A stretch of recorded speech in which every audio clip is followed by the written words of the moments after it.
مجرم کا مسئلہ ہی نہیں ہے یہ. دیکھیں بڑا انہوں نے رخ بدل دیا ہے. ہم تو مجرموں کو اسپیسیفائی اس طریقے سے کرنا ہی نہیں چاہتے, اس سے تو غرض ہی نہیں ہے. ہم تو اس واقعے کے پس منظر, اس کے ایفیکٹس کو ڈسکس کر رہے ہیں. مثال کے طور پہ آپ اسے سمجھیں کہ مسلمان 10 ذوالحجہ کو سنت ابراہیمی پوری کرتے ہیں, تو کیا ہم 10 ذوالحجہ کے کانٹیکسٹ میں یہ ڈسکس کرتے ہیں کہ جو مینڈا قربان کیا تھا ابراہیم علیہ السلام نے وہ کتنے کلو کا تھا, یا اس کے سینگ کتنے تھے, ان کا کلر کیا تھا, یا جب انہوں نے ذبح کیا تھا تو اس کے کتنے حصے کیے تھے, کتنی کتنی بوٹیاں بنائی تھیں, اس کو بھون کے کھایا تھا یا سٹیم روسٹ کیا تھا, یہ ڈسکس کرتے ہیں.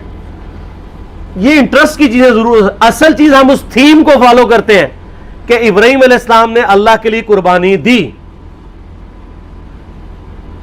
واقعہ کربلا اس سے ریلیٹڈ نہیں ہے کہ جی ان کے اوپر پانی بند ہو گیا, ان کے اوپر ظلم ہوا, کتنے بندے شہید ہوئے. یہ سیکنڈری چیز ہے. اصل چیز ہے کربلا ہوئی کیوں نبی علیہ السلام کی محنت کو 50 سال کے اندر اس لیول تک پہنچا دیا گیا کہ ہزاروں صحابہ زندہ ہیں اور نبی صلی اللہ علیہ وآلہ وسلم کی پوری اولاد ذبح کر دی جاتی ہے. ہم تو یہ کہہ نہیں رہے کہ کیسے ذبح کیا انہوں نے, آری چلائی تھی یا تلوار چلائی تھی. یہ تو واقعہ کربلا تو سب کو پتہ ہے, ان کی شہادت بھی سب کو پتہ ہے. جامعہ ترمذی میں حدیث ہے حسن و حسین جنتی نوجوانوں کے سردار ہیں اور ان کی والدہ جو ہے وہ جنتی عورتوں کی سردار ہے. اور المستدرک الحاکم میں حدیث ہے حسن و حسین جنتی نوجوانوں کے سردار ہیں اور ان کے والد ان سے بھی بہتر ہیں. تو یہ تو ڈیفینٹ حدیثیں ہیں, یہ تاریخ تو نہیں ہے, نبی علیہ السلام کے فرامین ہیں. تو ان کی موجودگی میں ان کے ساتھ یہ کچھ کیا جائے تو ہم نٹی گریٹیز میں نہیں پڑھتے, ہم اس تھیم کے اوپر کہ یہ کون سی چیز تھی جس نے خلافت راشدہ کو ملوکیت میں بدل دیا, ہم اس تھیم کے اوپر بات کرتے ہیں. ہم کہتے ہیں چھوڑ دیں, بندے ہندے چھوڑیں. الٹیمیٹلی کیا نکلا ہے, کس کی وجہ سے ہوا ہے, وہ تو احادیث کی کتابوں میں موجود ہے. ہم کب کہہ رہے ہیں خفیہ کیمرے لگا گئے جی کس نے گولی, پہلا تیر کس نے چلایا, یہ وہ. ہم تو بتا رہے کس کے دور حکومت میں ہوا اور ان کا اپنا کردار کیا تھا, اس کو کس طریقے سے لا کے تخت پہ بٹھایا گیا. وہ ساری کی ساری چیزیں تو سامنے ہیں. وہ تاریخ کی کتابیں نہیں ہیں, حدیث کی کتابیں ہیں.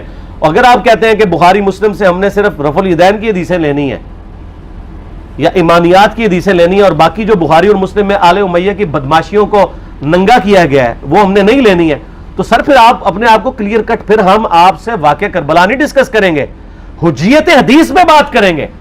آپ کو اپنے آپ کو منکرین حدیث کہنا پڑے گا. یہ آپ اسکروٹنگ کیسے کریں گے؟ اس سے بڑی بات مجھے یہ بتائیں کہ عظمت صحابہ بڑی چیز ہے یا عظمت محمد رسول اللہ صلی اللہ علیہ وآلہ وسلم؟ تو بریلوی یہی تو رونا رو رہے ہیں. وہ کہہ رہے ہیں جی قرآن میں تھوڑی آیات ہیں. آپ پھر مڑ مڑ کے پڑھتے ہیں قل انما انا بشر مثلکم, اس میں تو نبی علیہ السلام کی تنقیص ہو رہی ہے. تو ہم ان کو کیا کہتے ہیں کہ تنقیص مقصد نہیں, نعوذ باللہ, نہ ہو رہی ہے. آپ افضل البشر ہیں لیکن آپ کی سپیشیز بشر ہے. یہ ہم اپنا عقیدہ سمجھتے ہیں, وہ اس کو تنقیص شمار کرتے ہیں. تو پھر اس وقت آپ بھی بریلویوں کی بات مان کے تو یہ آیات پڑھنا چھوڑ دیا کریں نا. آپ کہتے ہیں نہیں آیات ہے کیوں نہ بیان کریں, تو ہم بھی کہتے ہیں احادیث ہے کیوں نہ بیان کریں. کہ صحیح بخاری میں حدیث ہے 2812 عمار کو ایک باغی جماعت قتل کرے گی, وہ جماعت دوزخ کی طرف بلا رہی ہوگی اور عمار ان کو اللہ اور جنت کی طرف بلا رہا ہوگا. اب اس کے نرغے میں جو آتا ہے وہ آئے, میں اپنے نبی سے ٹکر لے لوں آپ لوگوں کے منہ کا خیال رکھتے ہوئے کہ میں نبی علیہ السلام کو کہوں کہ آپ نے کیوں ایسی بات کر دی کہ مولا علی کے مخالفین کو آپ نے دوزخ کی طرف بلانے والی جماعت کہہ دیا. تو لیں آپ ٹکر, جائیں سیدھا دوزخ میں. اور تھوڑی جرت کریں, آپ یہ کہا کریں کہ اے اللہ, اپنے لیے کہا کریں کہ اللہ تعالیٰ آپ کا حشر یزید اور یزید کے آباء و اجداد کے ساتھ کرے اور اس کی اولاد کے ساتھ. ہم کہتے ہیں کہ اللہ تعالیٰ ہمارا حشر جو ہے وہ مولا حسن حسین, مولا علی علیہ السلام اجمعین اور اہل بیت کے ساتھ کرے, آمین. اور آپ میں تو اتنی جرت نہیں آپ یہ بات بھی کر سکیں کیونکہ ان کو پتہ ہے. تو نبی علیہ السلام کی احادیث کو بیان کرنے کو یہ سمجھتے ہیں کہ جی اس سے مصیبت کھڑی ہو جائے گی, تو اپنے آپ کو منکرین حدیث ڈکلیئر کریں. پھر حجیت حدیث کا مقدمہ ڈسکس ہوگا, پھر کربلا نہیں ڈسکس ہوگی. اور یہ ٹی وی پہ بھی آ کے مولوی بیٹھے ہوتے ہیں, سنیوں کے بھی شیعوں کے بھی, مڑ مڑ کے جی وہ یزید نے یہ کر دیا. وہ یزید نے کیا کیا ہے یار؟ وہ تو سسٹم کا نمائندہ بن کے آیا جو پیچھے سے خراب تھا. یزید کو لے کے بیٹھے ہیں, یزید یزید یزید یزید. بھائی پیچھے سے معاملہ خراب ہوا ہوا. اگر نہیں یقین آتا تو یہ بخاری مسلم کی میں نے آلموسٹ 200 سے زیادہ احادیث مین اسٹریم کی کتابوں سے اکثر بخاری مسلم سے جمع کیے, پڑھے. اور سر میں نے تو ان کو چیلنج دیا, یہ حدیثیں پڑھ کے نا اپنے ممبروں سے صرف ان حدیثوں کی تشریح اپنی پبلک کے سامنے کر دیں. نہیں کر سکتے تو وہ لعنت کے مستحق تو ہو رہے ہیں نا, حق چھپا کے, اور قیامت دن کے منہ پہ لگام ڈالیے. اور پھر مڑ مڑ کے کہتے ہیں نہیں جی وہ کچھ چیزیں خاص ہوتی ہیں, وہ عوام الناس کے سامنے نہیں کرنی چاہیے. وہ صحابہ کرام بھی بعض اوقات ایسی باتیں پبلکلی نہیں کرتے تھے. میں نے اس کے اوپر بڑا ایک میرا کلپ ہے یوٹیوب پہ, مولا علی سے متعلق 5 جھوٹ, تو میں نے کافی ساری چیزیں اس میں ڈسکس کی ہیں. لیکن میں یہ کہتا ہوں کہ اللہ کے بندو, جو چیزیں نبی علیہ السلام نے منع کی ہیں بیان کرنے سے, وہ تو ہم ڈسکس کر بھی نہیں رہے. میں نے آج تک آپ کو منافقین کے نام بتائے؟ آپ نے حذیفہ ابن یمان کو بتائے تھے نا آپ صلی اللہ علیہ وسلم نے, صحیح بخاری میں آتا ہے. تو میں نے آپ کو بتایا, آپ رازدار رسول تھے, وہ ختم ہوگی بات. میں نے کبھی ڈسکس کی ہے؟ اگرچہ میں نے صحیح مسلم کی حدیث 7035 نمبر ڈسکس کی ہے کہ نبی علیہ السلام نے فرمایا میرے صحابہ میں 12 منافق ہیں, وہ کبھی بھی جنت میں داخل نہیں ہوں گے یہاں تک کہ سوئی کی ناکے سے اونٹ نہ گزر جائے, اور ان میں سے 8 ایسا ہے جس کی کمر پہ دوبیلا پھوڑا نکلے گا. میں نے آج تک آپ کو بتایا کہ کس کس کی کمر پہ دوبیلا پھوڑا نکلا اور اس کی موت اسی پھوڑے میں ہوئی ہے, بتایا؟ تو میں تو وہ چیزیں ڈسکس بھی نہیں کر رہا, میں وہ چیزیں ڈسکس کر رہا ہوں جو نبی علیہ السلام نے علامات النبوہ میں بتائی ہیں. یہ امام بخاری حدیث نبوت کی دلیل کے چیپٹر میں لے کے آئے ہیں, اور امام بہقی نے 3500 احادیث پر مشتمل ایک کتاب لکھی ہے دلائل النبوہ, کہ ہم نبی صلی اللہ علیہ وسلم کو نبی کیوں مانتے ہیں, اس کے اوپر. اور اس میں یہ ساری حدیثیں عمار بن یاسر کے قتل والی لے کے آئے ہیں,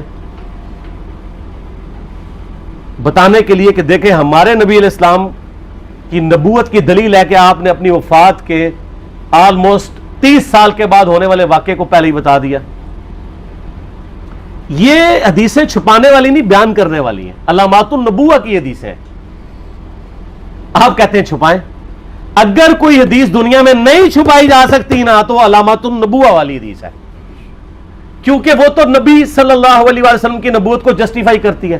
ورنہ میرا ایک معصومانہ سوال ہے کہ نبی صلی اللہ علیہ وسلم نے یہ باتیں کر کے ان کے زوم میں نعوذ باللہ امت کو مصیبت میں ڈال دیا. آپ نے خود ہی فرمایا کہ یہ ہوگا. کیوں فرمایا آپ نے؟ میں تو بیان کر کے مجرم ہوں, تو جس نے مجھے خبر دی ہے ان کے بارے میں آپ کا کیا خیال ہے؟ یہ مسند احمد کی حدیث یہ میں نے گھر بیٹھ کے بنائی ہے کہ میری بیوی کا کیا حال ہوگا جس پہ ہوب کے کتے بھونکیں گے. تو سیدہ عائشہ سے مجھ سے زیادہ نبی علیہ السلام کو محبت تھی, لیکن آپ اللہ کے پیغمبر تھے, آپ نے اپنے گھر کی خبر بھی نہیں چھپائی, بتا دی کہ یہ ہوگا. اور اس سے بڑھ کے آپ صحیح بخاری میں دیکھیں عمار ابن یاسر کا خطبہ ہے. میں نے یہ سارا, پریشان نہیں ہونا, یہ ریسرچ پیپر میں سارا کچھ موجود ہے, اور کوئی چیز بھی ایسی نہیں جو اس میں سکپ ہو.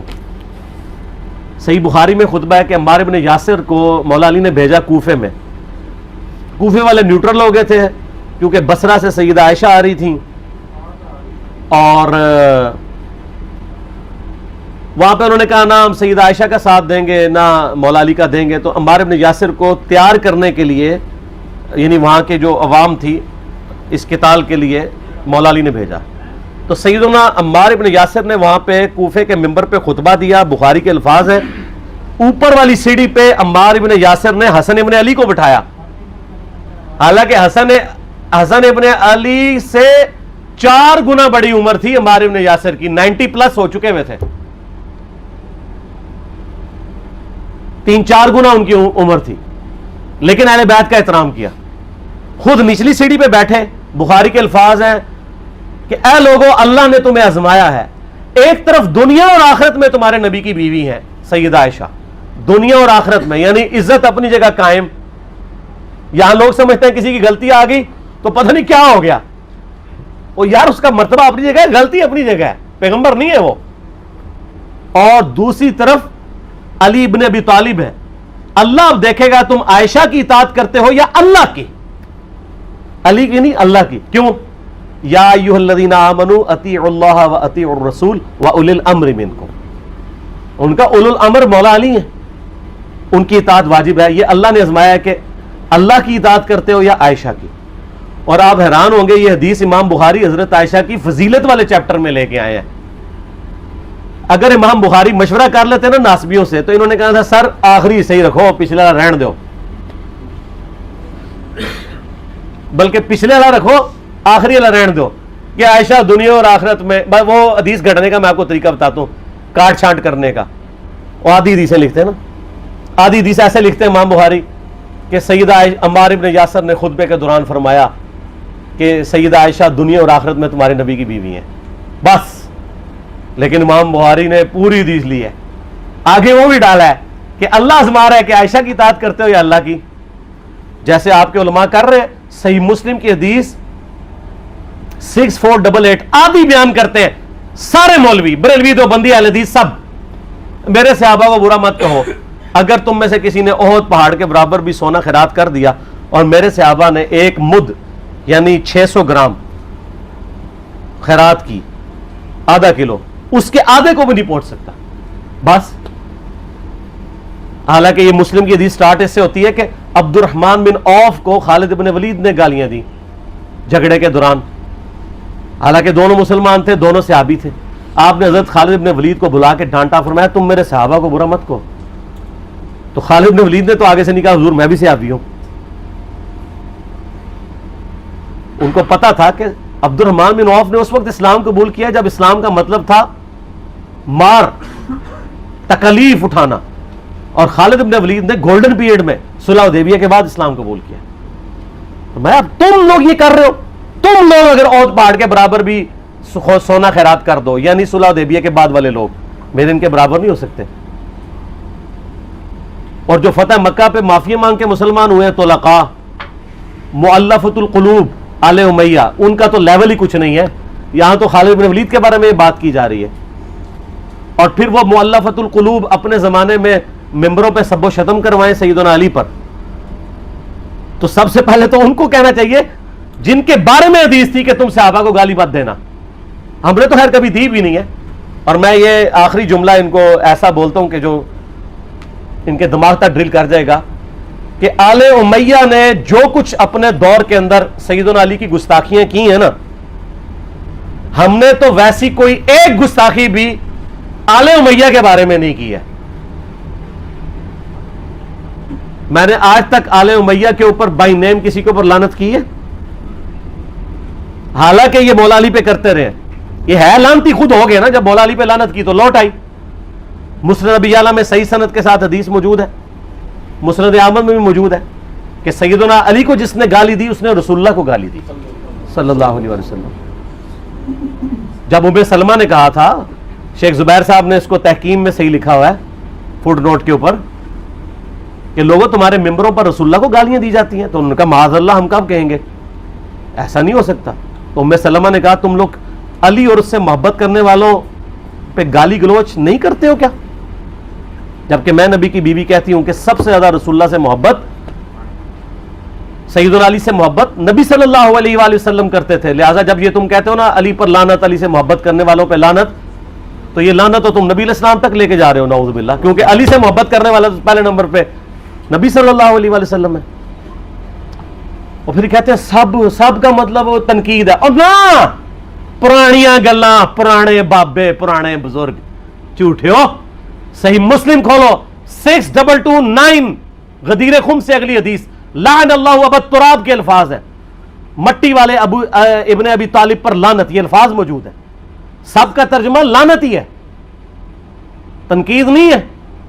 اچھا پھر میرا معصومانہ سوال ہے کہ اس کا مطلب ہے صحابہ پہ تنقید کرنا اچھا کام ہے؟ کہیں گے نہیں. تو بتاؤ یہ برا کام کون کرتا تھا؟ شیعہ کا ابا کون ہے؟ رافضیوں کا ابا کون ہے؟ آل امیہ. تو لہذا شیعہ نو میں کہنا کہ تسی شیخین کے اوپر بکواس اور تبرہ کرنے کی بجائے نا اب لوگوں کو حقائق بتائیں کہ ٹوٹی کمند کہاں. یہ سب مجرمین آل امیہ ہے. اور یہ آل امیہ اور بنو ہاشم کی لڑائیاں نبی اسلام کی بعثت سے پہلے چل رہی تھی، صدیوں سے چل رہی تھی. وہ تو پھر اللہ نے بنو ہاشم کو نبوت کے لیے چنا تو ان کو یہ پھر جیلسی ہضم نہیں ہوئی، وہ چیز آگے چلتی رہی. خیر چھوڑ دیں، ایک تلخ ٹاپک ہے. صلاۃ بر محمد و آل محمد، اللہم صلی علی محمد و علی آل محمد.